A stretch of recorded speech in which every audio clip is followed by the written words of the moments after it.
So that's good. Number 6 says, gotta twist my head a little bit, and let me write this down for you so you don't have to do that like I am doing right here.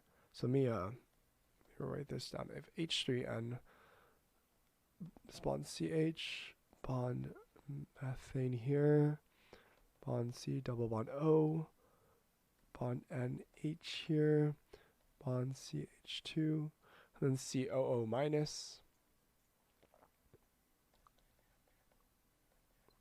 And then what it's saying, the question is asking, draw the resonance stable structure for the peptide bond below. Modify the molecule to show resonance form. You can modify by moving, adding, or deleting, or changing bonds or charges. You do not need to draw non-bonding charges here. I don't think they answer the question here. So let me. So I have basically this compound here, and it's asking us, can we move? We want to move we're moving our double bonds here or charges here to form a resonance structure, right? So what they did here was they did that the amine group here, so the N group here can move this way, so it bumps up this oxygen here. So this one would be considered a resonance structure, right? So I'll show you why. So this here is again a partial positive on this charge here because the oxygen is electronegative here.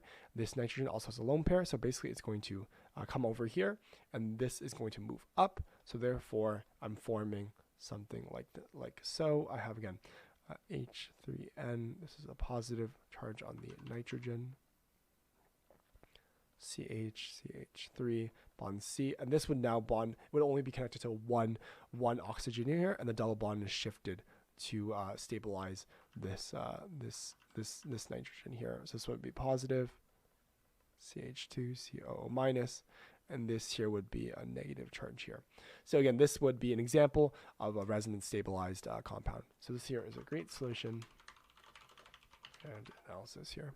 I'm simply shifting this double bond from the O to the end, and I'm shifting the charges, right? That's what I'm doing here. So this one here is resonance stabilized. Solution here is correct.